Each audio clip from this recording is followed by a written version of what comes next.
The valley was supposed to be empty. Intelligence had swept it twice. Satellites painted it cold. The SEALs had inserted at 300 under a moonless sky, moving through the Afghan highlands like ghosts through smoke. Call sign Razor 14, 8 operators, deep reconnaissance mission, 48 hours in and out. No contact expected. No contingencies planned beyond the standard exfil window. Command had marked the sector green on every map that mattered. Then the radio crackled at dawn. Broken arrow, broken arrow. Razor 14 is taking effective fire from all sides. We are surrounded. Grid November Delta 7342. Multiple casualties. Request immediate close air support. We are about to be overrun. The transmission cut through the operations center like a blade through silk. Officers froze mid-sentence. Screens lit up with frantic coordinates. The valley that didn't exist on any threat assessment was suddenly swallowing American lives. The SEAL team had stumbled into something intelligence never saw coming, a staging ground, maybe 200 hostiles, armed and organized, moving with the precision of a trained force. The Americans were pinned against a ridgeline with nowhere to run. "Get me air assets," the controller barked into his headset. "Anything within range." The board lit up. 2 F-16s 70 miles out, fuel state critical, already tasked to another sector. An Apache flight grounded for maintenance. A Predator drone with Hellfires 40 minutes away. Too far, too slow, too late. The SEALs had minutes, maybe less. The enemy was closing the noose. "Sir, we have one asset showing available." The voice was hesitant, almost apologetic. "What is it?" A-10 Warthog, single ship, loitering at Angels 12 over Kandahar. Call sign Reaper 21. "One aircraft." "Yes, sir. Pilots requesting clearance to respond." There was a pause, the kind that stretches longer than it should, the kind where men calculate lives against odds and find no good answer. A single A-10 against 200 fighters. The Warthog was a tank killer, a close air support beast built around a rotary cannon the size of a car, but it was designed to operate with ground support, with friendlies marking targets, with backup in the sky. Sending one plane into that valley was sending it into a meat grinder. "What's the pilot's experience?" Another pause, shorter this time. "She's been in country 3 months, sir." The room went silent, not because of the gender, not entirely, but because 3 months was rookie territory. 3 months was fresh paint and cautious optimism. 3 months was not what you sent to pull off a miracle. "Does she know what she's flying into?" "She says she does." The controller exhaled slowly, staring at the red grid square pulsing on the screen. 8 men bleeding into the rocks. 1 pilot circling high above a war that didn't care about hesitation. "Clear her in. Tell her she's all they've got." Captain Natalie, Viper, Cole didn't wait for the second confirmation. She rolled the A-10 into a steep dive the moment the coordinates locked into her systems, the twin turbofans screaming behind her as the earth rushed up in shades of brown and gray. The airframe shuddered, rivets groaning, but the Warthog was built for punishment. It was a flying brick with teeth, ugly and slow and impossibly tough, designed by engineers who understood that sometimes you had to fly low enough to taste the dirt. She leveled out at 800 feet, the altimeter screaming warnings she'd heard 1,000 times in training. Through the canopy, the valley spread out below her like a scar torn into the mountains. Smoke rose from multiple points. Tracer fire stitched glowing lines through the morning haze. "Razor 14, Reaper 21 inbound your position. Mark your location with infrared strobe. I need hostile positions, over." The response came through static and gunfire. "Reaper, we're 200 meters south of the smoke. Hostiles are north, east, and west. They're in the rocks and the trees. They're everywhere. We've got wounded. We need fire now." Viper's eyes swept the terrain. No clear line between friend and enemy. No safe distance. This wasn't going to be a textbook gun run. This was going to be surgery with a chainsaw. She toggled her weapon systems, felt the GAU-8 Avenger cannon come online beneath her feet. 30mm rounds, depleted uranium core, 65 rounds per second. The gun was so powerful the aircraft had been designed around it. The nose gear offset to the right just so the barrel could fit down the center line. When it fired, the whole plane slowed midair from the recoil. Razor 14, stay low and stay marked. Danger close fire coming in 30 seconds. She dropped lower, the mountains rising on either side like the walls of a cathedral built for violence. Her hands were steady on the stick. No tremor, no hesitation. She'd been underestimated her entire career. At the academy, instructors had smiled tightly when she'd chosen fighter track, the kind of smile that said good luck without meaning it. In flight school, she'd been the only woman in her class and the jokes had flowed like cheap beer. She'd ignored them, outflew them. Graduated second in her class and still got assigned to the A-10, the unglamorous workhorse nobody wanted, while her male counterparts went to F-22s and F-35s. They called it the Warthog because it was ugly. She called it honest. Viper spotted movement, muzzle flashes winking from a tree line 400 meters north of the SEAL position. She adjusted her angle, lined up the shot, and squeezed the trigger. The cannon roared. The sound was apocalyptic, a deep belching thunder that drowned out every other noise in the valley. The aircraft bucked like a bronco. A stream of fire poured from the nose, each round glowing orange as it tore through the air. The tree line exploded. Dirt, wood, and something heavier erupted into the sky.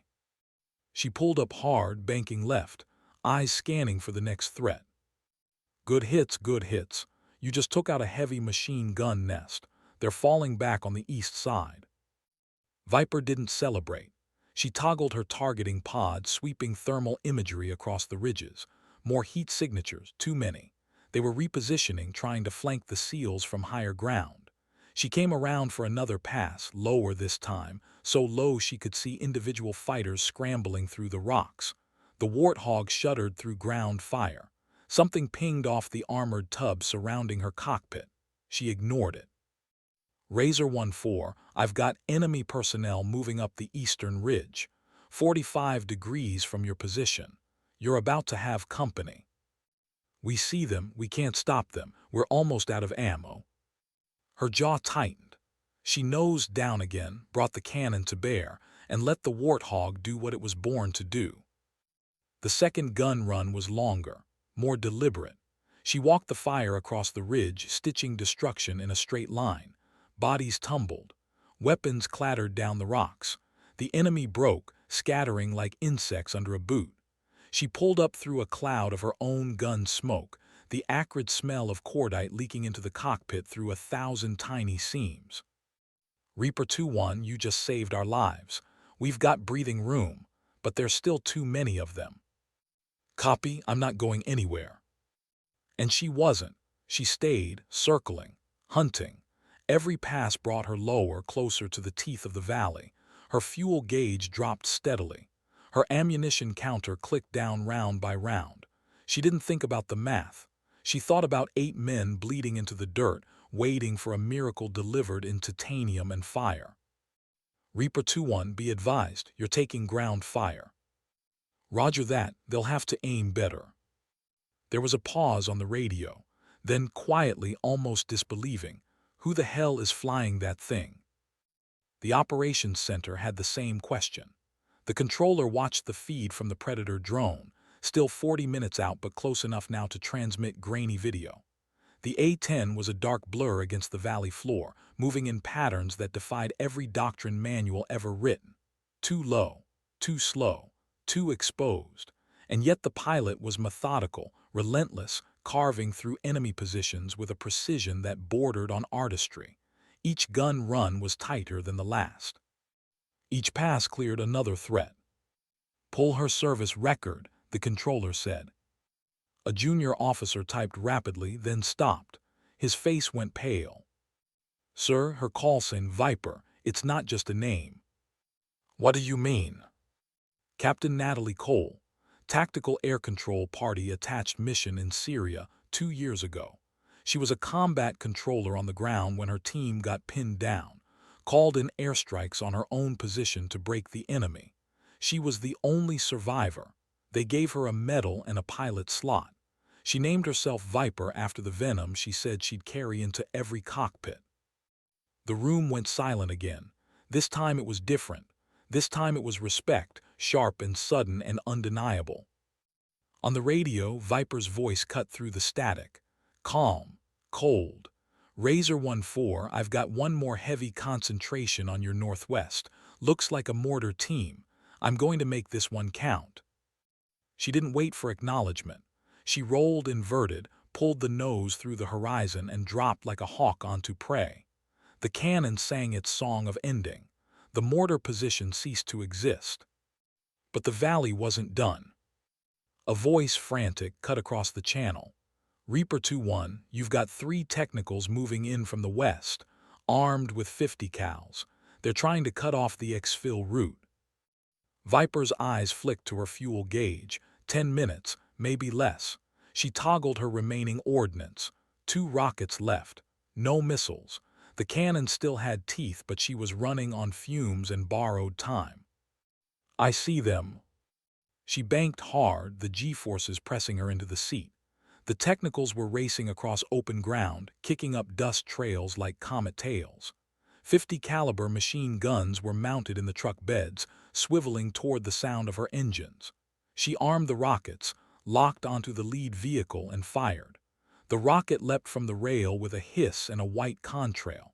It struck the truck dead center. The vehicle flipped end over end, erupting into a fireball that scattered shrapnel across the valley floor. The second truck swerved. The third opened fire. Tracers arced toward her, bright and angry. She jinked left, felt the rounds pass beneath her wing. The armor held. It always held. She nosed down, lined up the shot manually, no computers, no guidance, just instinct and experience forged in fire. The cannon roared one last time. The second truck disintegrated. The third tried to run. She chased it down, low and fast, and hammered it into scrap metal with the last of her ammunition. The valley fell silent except for the sound of her engines. Razor 1-4, all immediate threats neutralized. What's your status? Reaper, we're up. We're moving. Exfil helicopter is 2 minutes out. We're going to make it because of you. Viper didn't respond immediately. She pulled the A-10 into a climb, gaining altitude, her eyes scanning the horizon for threats that no longer existed. Her hands were still steady. Her heart was not. Get your people home, Razor. The helicopter swept in low, a Black Hawk with door gunners scanning the ridges. The SEALs moved fast despite their wounds, dragging each other toward salvation. The helo touched down for 14 seconds. 8 men piled in, bloodied and alive. The Black Hawk lifted off, nose down, rotor wash flattening the grass. Viper circled overhead until they cleared the valley, until they crossed into safe airspace, until the radio confirmed they were away. Only then did she turn for base. Her fuel light had been blinking red for 3 minutes. The Warthog's engines coughed once, caught, held. She whispered a prayer to the aircraft, to the engineers who built it, to the luck that hadn't run out. She landed on fumes. The crew chiefs rushed the aircraft as she shut down the systems. When she popped the canopy and climbed out, her flight suit was soaked with sweat. Her legs shook as her boots hit the tarmac. One of the chiefs looked up at the airframe, at the bullet holes stitched across the wings and fuselage, and let out a low whistle. "Ma'am, how the hell are you still flying?" She didn't answer. She just walked toward the operations building, helmet under her arm, her face unreadable. Inside, the controller was waiting.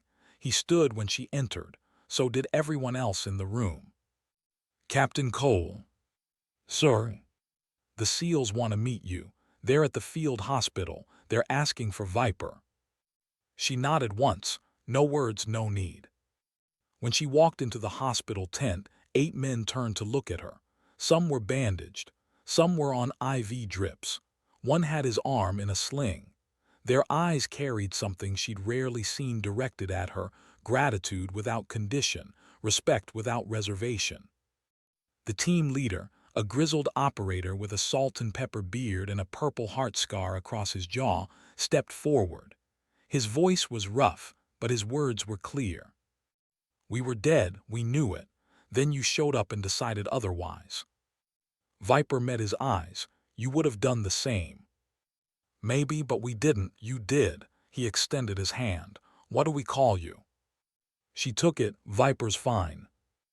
Another SEAL, younger, with bright eyes and a bandage wrapped around his head, spoke up. "You flew into hell for us. You didn't know us. You didn't have to stay. Why did you?" She paused. The tent was quiet except for the hum of medical equipment.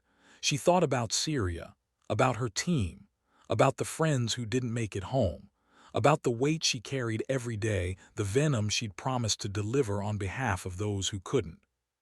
Because leaving wasn't an option. The words hung in the air, simple and absolute. The SEALs understood. They didn't press further. They just nodded, the kind of nod that passed between warriors who'd seen the edge and stepped over it anyway. Word spread fast. By evening, every pilot on base knew the story. By morning, it had reached higher command. By the end of the week, the footage from the Predator drone had been reviewed by analysts who'd seen 1,000 gun runs and called this one something else entirely. Art, fury, redemption. A general flew in to personally debrief her. He was old school, 3 stars on his shoulders, a man who'd flown F-4s in Vietnam and had no patience for mediocrity. He sat across from her in a sterile briefing room, his eyes sharp and assessing. "Captain Cole, I've read the after-action report. I've watched the footage. I've spoken to the men you saved. I need you to understand something." "Yes, sir." "You didn't just perform close air support. You conducted a solo interdiction mission against overwhelming odds with minimal ordnance and no backup. You stayed on station past bingo fuel. You exposed yourself to effective ground fire at altitudes that would have gotten most pilots court-martialed. And you brought 8 men home alive." He leaned forward. "What you did shouldn't have been possible." "The A-10 made it possible, sir." "No, Captain, you made it possible. The aircraft is just metal. You're the reason it mattered." She didn't know how to respond to that, so she said nothing. The general stood. "There's talk of a medal, Silver Star, maybe higher. You've earned it." "The SEALs earned it, sir. I just flew." "That's not how they see it. That's not how anyone sees it." He moved toward the door, then paused. "You know what the real miracle is, Captain?" "Sir?" "You're still underestimated, even now, even after this.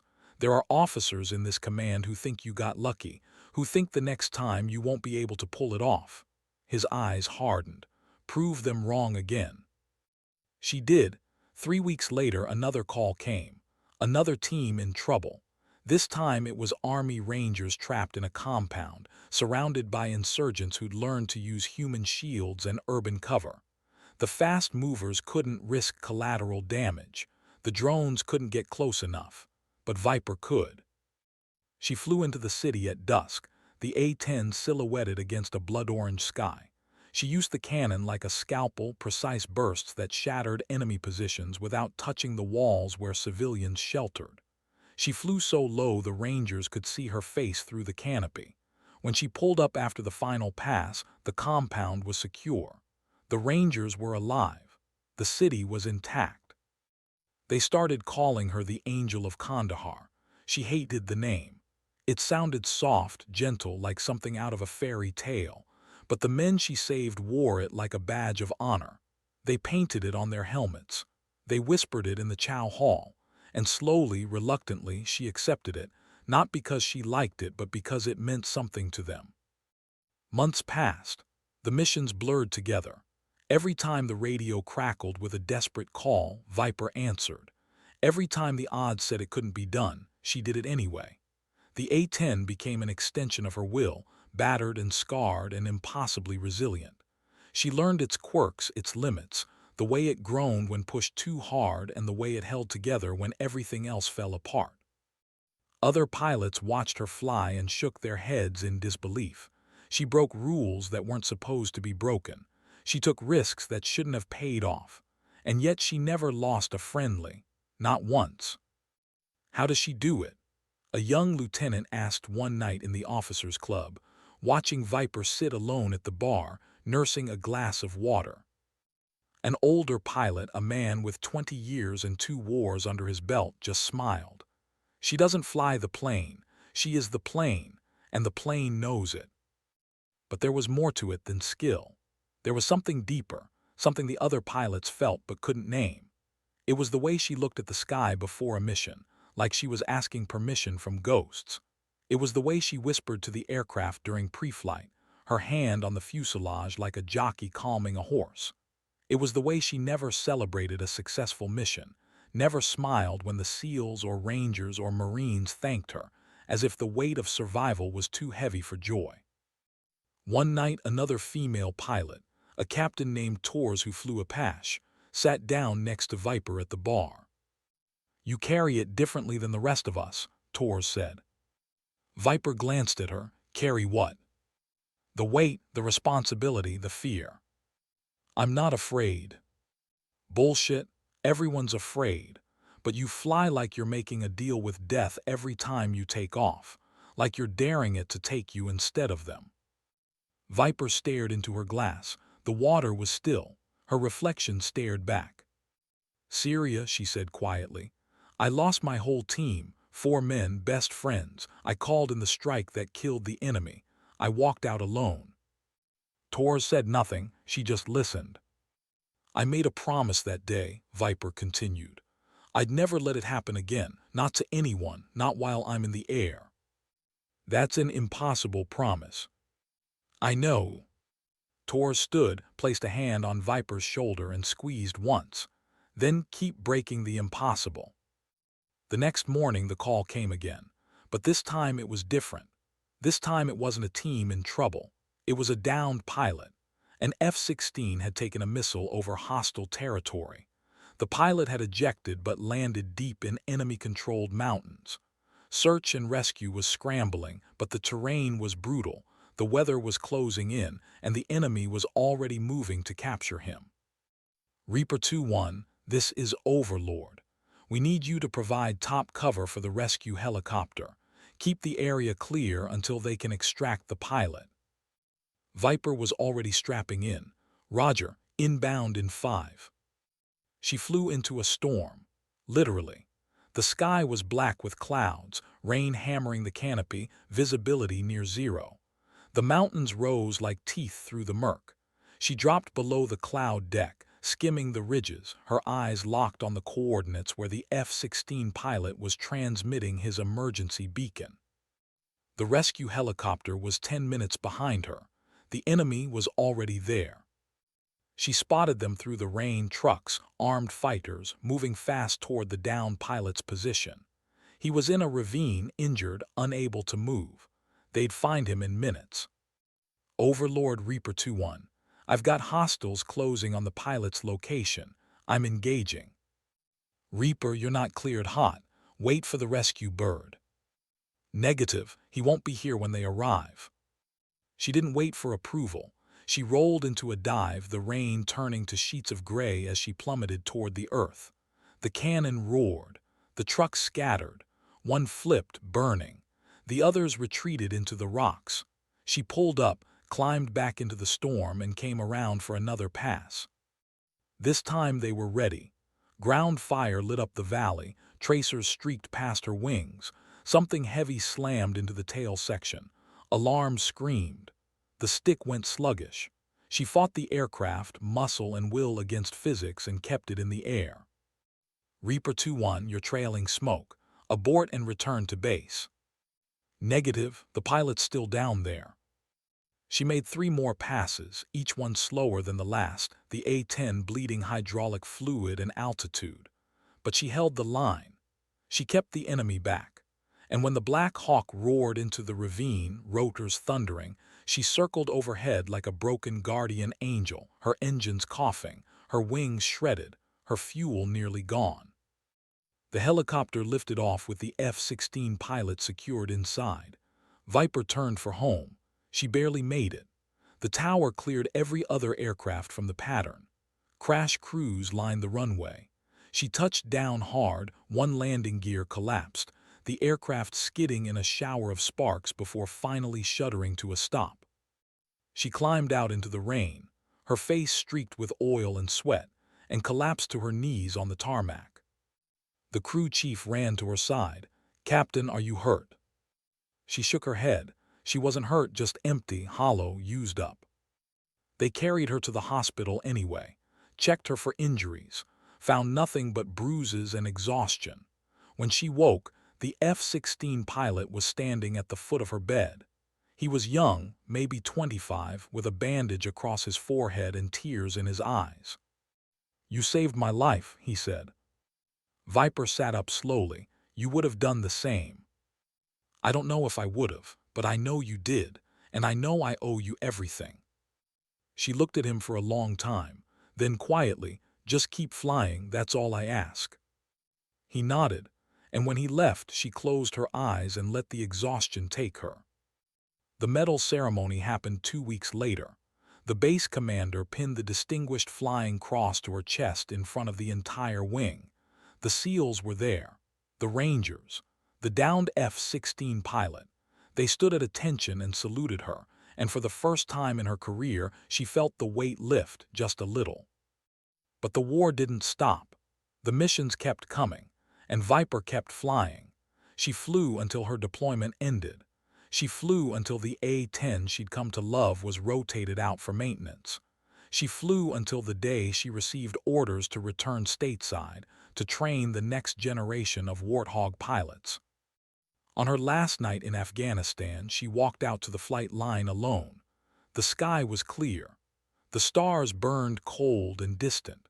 She placed her hand on the nose of her A-10, the metal still warm from the day's heat, and whispered a goodbye. "Thank you." The aircraft didn't answer, but she felt it. The bond between pilot and machine, forged in fire and blood and impossible odds. She walked away slowly and didn't look back. Back home, she was assigned to an air base in Nevada. The desert stretched endlessly, a different kind of wasteland. She trained young pilots, taught them how to fly low, how to shoot straight, how to stay calm when the world was burning. Some of them listened. Some of them thought they knew better. She didn't push. She just showed them the footage of her gun runs, let the reality speak for itself. One day, a young female lieutenant approached her after a training flight. The lieutenant's flight suit was crisp, her eyes bright with ambition. "Captain Cole, can I ask you something?" Viper nodded. "How do you deal with it, the pressure, the expectations, being the only woman in the room?" Viper considered the question.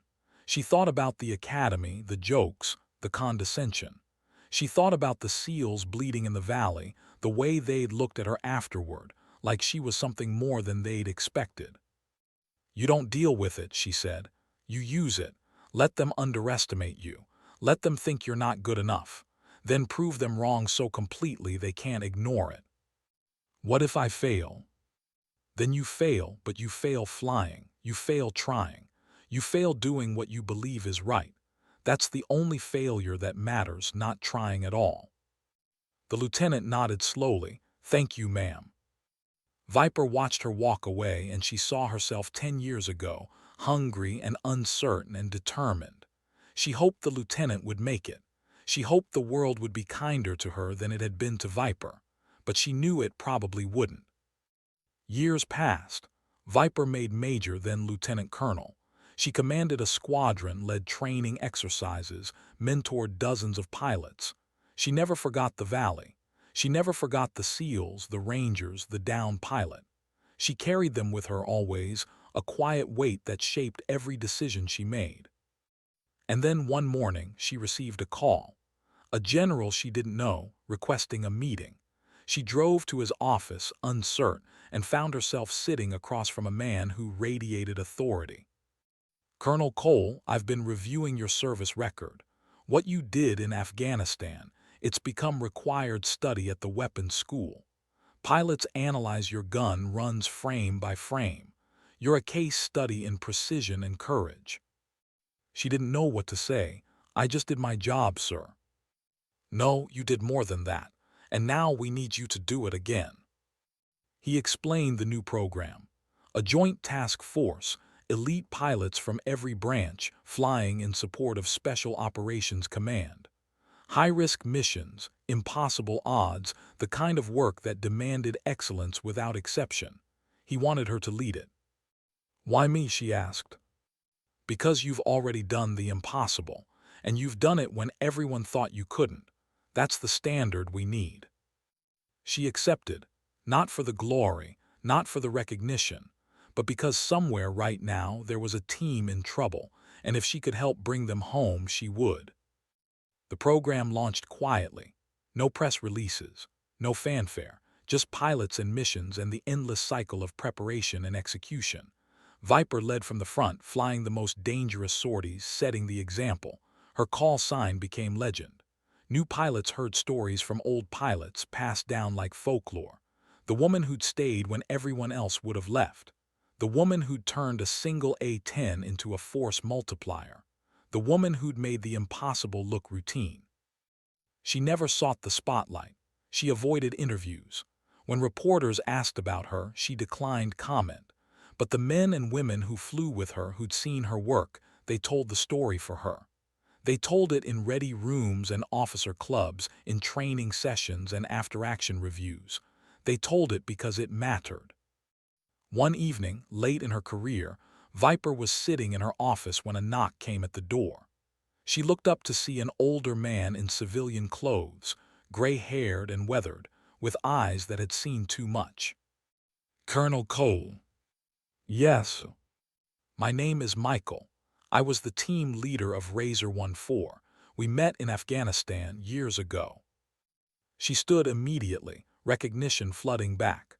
The beard was gone, the uniform replaced by jeans and a flannel shirt, but the eyes were the same. "I remember. I wanted to thank you, in person, not as a soldier, as a man who got to see his kids grow up because of you." She didn't know what to say. She'd saved many people, but she'd never followed up, never asked what happened next. She'd always thought of them frozen in time, bloody and desperate in that valley. "You have kids?" "3, 2 daughters and a son. The oldest starts college next year. I've watched them grow, walked them to school, taught them to ride bikes. I've had a life, all because you decided we were worth saving." Tears stung her eyes. She blinked them back. "You were always worth saving." Michael stepped forward and embraced her. It was brief, awkward, but sincere. When he pulled back, his voice was thick. "You're a hero to people you'll never meet. Kids who got to have their dad. A wife who didn't become a widow. We're out here living because you were there." After he left, Viper sat in her office for a long time, staring at the awards on the wall, the photos of her squadron, the model A-10 on her desk. She'd spent so long carrying the weight of the dead that she'd forgotten the weight of the living. The lives saved, the futures granted, the quiet, invisible legacy of every decision she'd made in the sky. She retired quietly a few years later. No grand ceremony, just a simple change of command, a few speeches, a flag folding. She moved to a small house in the mountains, far from the noise and chaos of the world. She spent her days hiking, reading, watching the sky. But she never stopped being Viper. The pilots she'd trained still called her for advice. The commanders she'd served with reached out when they needed guidance. And every year, on the anniversary of that day in the valley, she received a message from the SEALs. Simple, direct. "Still here because of you." She never replied. She didn't need to. One day, decades after her last flight, a young reporter tracked her down. He wanted to write a story to document her life, to immortalize her deeds. She declined politely, but he persisted, and eventually she agreed to one interview. Just one. They sat on her porch, the mountains stretching endlessly beyond, and he asked her the question everyone always asked. "Why did you do it? Why did you risk everything for people you didn't know?" She thought about it, really thought about it, and then she gave him the only answer that mattered. "Because someone had to, and I was there." The reporter nodded, scribbling notes. You're a legend, do you know that? Legends are for stories, I'm just a pilot. The people you save don't think so. She looked out at the mountains, at the sky stretching forever, and smiled faintly. Then I hope I didn't let them down. The article was published a month later. It went viral, shared across every platform, discussed in every military forum. People debated her tactics, her courage, her decisions. Some called her reckless. Others called her the greatest close air support pilot of her generation. She didn't read any of it. But across the country, in living rooms and offices, veterans read the story and remembered. Remembered the sound of her engines. Remembered the relief when she'd arrived. Remembered the moment they'd realized they were going to survive. And they told their families, their children, their grandchildren, "That's the woman who saved me." Viper passed away in her sleep at the age of 78. The funeral was small, private, just close friends and family. But the SEALs came. The Rangers came. The pilots she trained came. They stood in the cold and saluted her casket, and when they lowered her into the ground, 8 men in civilian clothes stepped forward. The survivors of Razor 14, older now, gray and worn, but alive. They placed a single patch on her casket, an A-10 Warthog, and beneath it 2 words, "Never left." Years later, a statue was erected at the air base where she'd trained. Bronze, life-sized, a woman in a flight suit looking up at the sky. At the base, a plaque read, "Captain Natalie Viper Cole. She flew into hell and brought heroes home." Pilots still walk past it. They still touch the bronze hand for luck before missions. They still whisper her call sign like a prayer. And somewhere in the mountains of Afghanistan, the valley where she'd made her stand remains. The rocks remember. The earth remembers. And on clear days when the wind is just right, you can almost hear the sound of a lone A-10, engines howling, circling endlessly, watching over the men who never forgot the woman who stayed when everyone else would have left. Viper never left. And in the end, that's all that mattered.